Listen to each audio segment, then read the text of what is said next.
नमो नमः। मंगलाचरण कह के हम अध्ययन शुरू करेंगे। सहस्राक्षं गणाधीशं स्वगुरुं च सरस्वतीं जनकं जनयित्रीं च शास्त्रादौ प्रणमाम्यहम्। चरक का जो अध्ययन है वह सभी विद्यार्थियों ने पूरा करना अनिवार्य है। यह जो अध्ययन है हम एक ही इसमें बैठ के पूरा करना हमें संभव नहीं है, इसीलिए हम धीरे धीरे करके इसका अध्ययन पूरा करेंगे। अध्ययन करते समय हम जहाँ जहाँ ज़रूरत पड़ेगी वहाँ टीका का आधार लेके वर्णन करेंगे और उसी के साथ तंत्रयुक्ति का भी आधार लेंगे। और यह अध्ययन हम जैसे समय मिले वैसे पूर्ण करने का प्रयास करेंगे। अभी यह श्लोक शुरू करने से पहले मैं एक तंत्रयुक्ति के बारे में वर्णन करना चाहूँगी, जिसका नाम है अधिकरण तंत्रयुक्ति। अधिकरण तंत्रयुक्ति के 4 प्रकार बताए गए हैं। जो तंत्र अधिकरण है वह एक प्रकार है, दूसरा प्रकार स्थान अधिकरण है, तीसरा प्रकार अध्याय अधिकरण है और चौथा प्रकार प्रकरण अधिकरण है। तंत्र का जो अधिकरण है वह धातु साम्य यह अधिकरण है। आयुर्वेद जो आयु का पूरा जो ज्ञान है यह इसका अधिकरण है। उसी प्रकार सूत्र स्थान का जो अधिकरण है वह सूत्र स्वरूप में संपूर्ण जो हमारा आयुर्वेद है उसका ज्ञान सूत्र स्थान में हमें संक्षेप रूप में सूत्र रूप में प्राप्त होगा। और यह अध्याय जो प्रथम अध्याय है दीर्घन जीवितीय अध्याय, इसका अधिकरण दीर्घ जीवन है। यहाँ पे इसका अधिकरण हमें जो नाम से है उसे पता चलता है। जैसे दीर्घन जीवितीय, यहाँ पे ईय प्रत्यय लगा है। ईय प्रत्यय जब लगता है तभी वह विषय का हेतु जब वर्णन करते हैं तभी लगता है। तो यहाँ पे दीर्घ जीवन के लिए जो हेतु ज़रूरी है उसके बारे में वर्णन किया जाएगा। और जो प्रकरण अधिकरण है उसका अर्थ प्रकरण जो छोटे छोटे विषय हैं उनके बारे में वर्णन जब आता है उन्हें प्रकरण कहते हैं। और हर एक प्रकरण का अधिकरण होता है। जैसे कि यहाँ पे एक जो प्रकरण बताया गया है इस अध्याय में वह है आयुर्वेद अवतरण। वह एक प्रकरण है और उसका अधिकरण है आयुर्वेद अवतरण। इस प्रकार से अनेक प्रकरण इसमें वर्णित है। अभी हम शुरुआत करते हैं प्रथम श्लोक से। अथा तो दीर्घं जीवितीयम् अध्यायं व्याख्यास्यामः। अभी यह जो श्लोक है यह 8 पद से बना है। अष्ट यह संख्या मंगलवाचक कही गई है। इसका वर्णन टीका में आया है, जो मैं हाईलाइट करके बताऊंगी। जहाँ जहाँ हम टीका से पढ़ेंगे वहाँ वहाँ हम उसे हाईलाइट करके बताएंगे।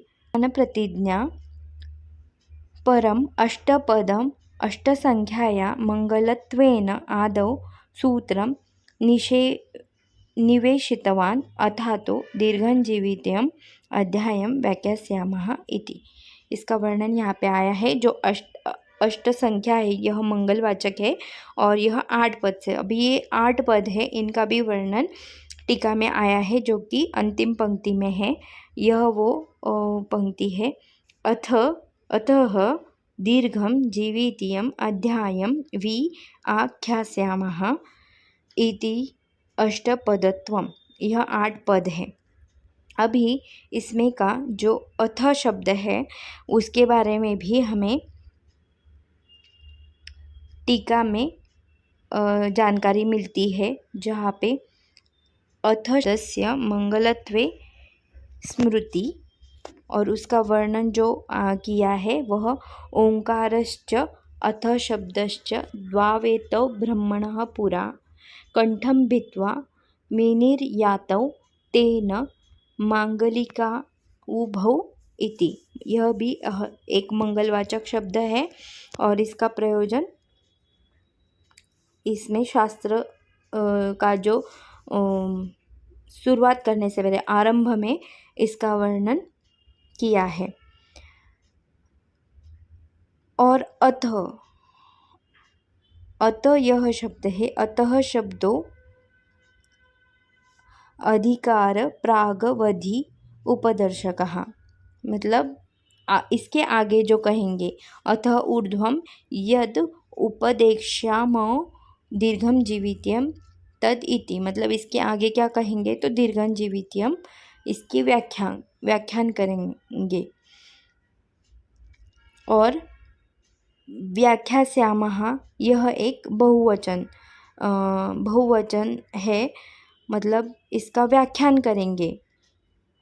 तो यहाँ पे बहुवचन इसीलिए प्रयोग में लाया है क्योंकि अनेक ऋषियों ने मिलके यह व्याख्यान, मतलब इसके बारे में ज्ञान हमें दिया है।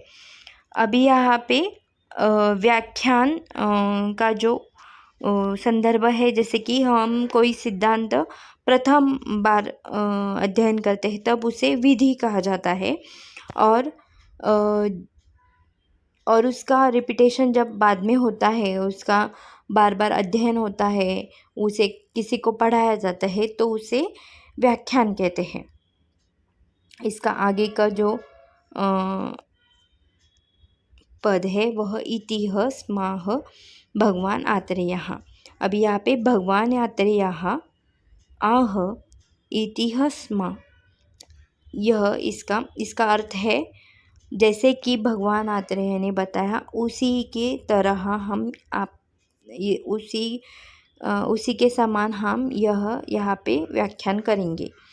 अभी यहाँ पे शब्द है, उसका टीका में वर्णन आया है, ह शब्दों अवधारणी, मतलब जैसा कि उन्होंने कहा वैसा ही हम बताएंगे।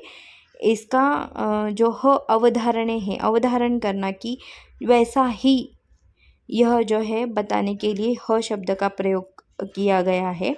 और स्म यह परोक्ष भूतकाल का रूप है, हुआ था, इस संदर्भ में किया जाता है। जैसा कि उन्होंने सिखाया था वैसा ही हम सिखाएंगे, ऐसे उसका अर्थ होता है। अभी भगवान, भगम पूजितम ज्ञानम तद्वान, भगवान मतलब यहाँ पे वर्णन करते हुए उन्होंने बताया कि उत्पत्ति प्रलयम च एव भूतानाम आगतिम गतिम वेत्ति विद्याम अविद्याम च स वाच्यो भगवान इति। भगवान मतलब जिस व्यक्ति को उत्पत्ति प्रलय, प्राणी मात्र का जीवन मरण, वैसे ही ज्ञान विज्ञान, ज्ञान अज्ञान, इसके बारे में संपूर्ण ज्ञान होता है, ऐसे एक शख्स को भगवान कहा जाता है। और भग से 6 जो अंग है वह प्रतीत होते हैं, जैसे कि ये 6 अंग है, ऐश्वर्यस्य, समग्रस्य, वीर्यस्य, यशसः, श्रियः, ज्ञान वैराग्य योश्चैव षण्णाम भग इति अंगानाम। यह 6 अंगों को प्रतीत करता है। जिस व्यक्ति में यह 6 अंगों का वास होगा वह भगवान। और आत्रेय अपत्यम आत्रेयः, मतलब यहाँ पे उन्हें क्या सूचित करना है, अनेन विशुद्ध वंशत्वम दर्शितम भवति। उन्हें यहाँ पे विशुद्ध वंश का वर्णन करना है, मतलब उन्हें दिखाना है कि जो वर्णन किया है वो विशुद्ध वंश के किसी व्यक्ति ने, किसी शख्स ने हमें यह वर्णन किया है। अभी यहाँ पे ये वर्णन ऐसे इतना स्पेसिफिक क्यों बताया है, तो आगे जाके हमें विमान स्थान में शास्त्र कैसा होना चाहिए इसके बारे में वर्णन मिलता है। तो शास्त्र के कुछ नियम बताए गए हैं, शास्त्र कैसा होना चाहिए, किसने बनाया हुआ चाहिए, जो बनाते हैं उनके गुण क्या चाहिए, यह सब उन वर्णन विमान स्थान में हमें मिलता है। तो तो उसी प्रकार वो यह दिखाना चाहते हैं कि यह शास्त्र ऑथेंटिक है और किस प्रकार किस नियमावली पे इन्होंने यह बनाया है, इसका वर्णन हमें इन पदों से सूचित होता है। इसके आगे सूत्र के बारे में यहाँ पे जानकारी हमें मिलती है टीका में कि सूत्र चतुर्विध सूत्र के बारे में यहाँ पे वर्णन आया है।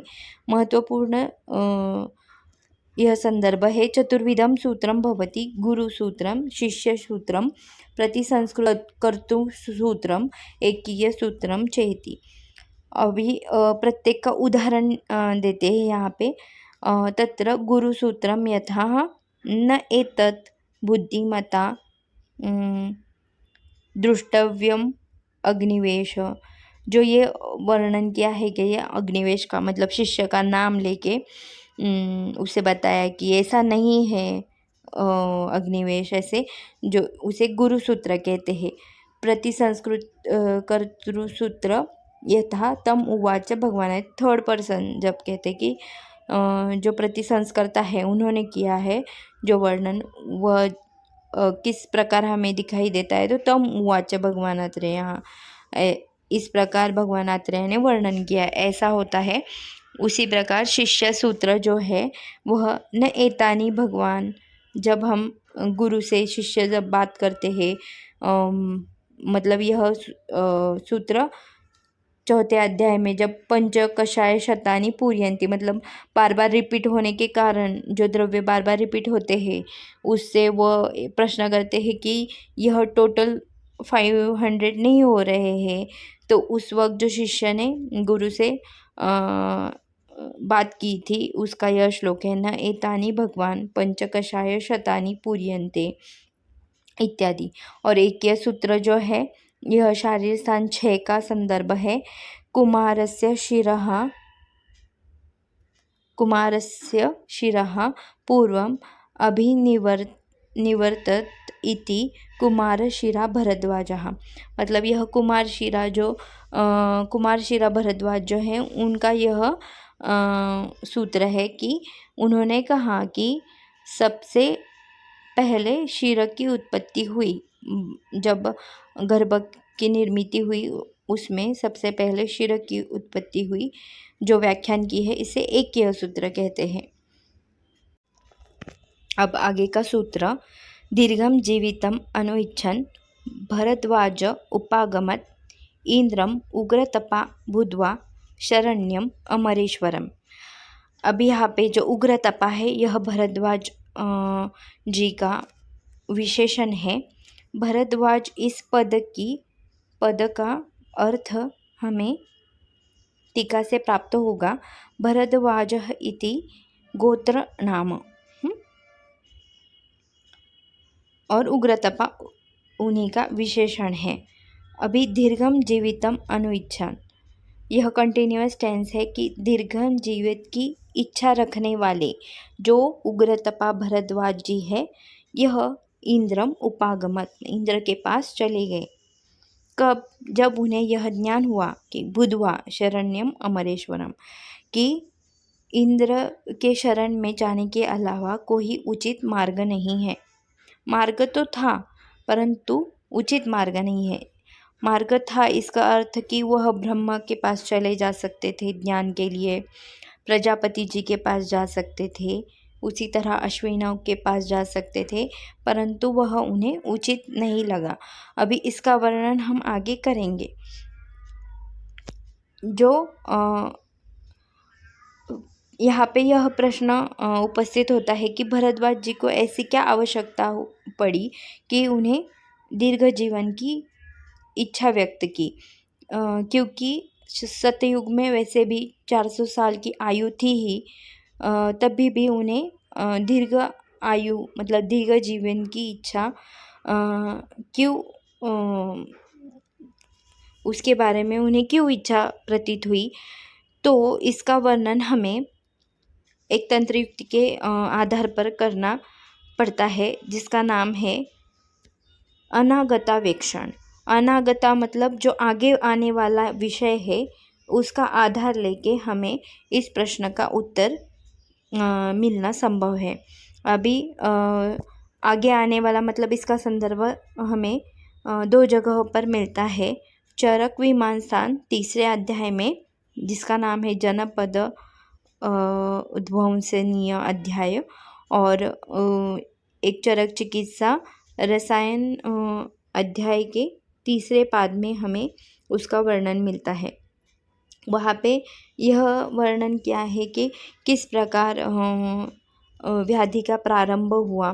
पहले हमारे ऋषि जो थे वह यायावर प्रवृत्ति के थे, मतलब किसी एक स्थान पर नहीं रहते थे, इधर उधर जाके वह अपना उदर निर्वाह करते थे। सतत उनका चरण शुरू रहता था। फिर उसके बाद कुछ कारणवश से वह एक जगह पे स्थित होने लगे। उसके कारण वहाँ पे आलस्य, तंद्रा, अस्वास्थ्य, इनका प्रादुर्भाव शुरू हुआ। और यह जो शुरुआत हुई, इससे चिंतित होकर उन्हें यह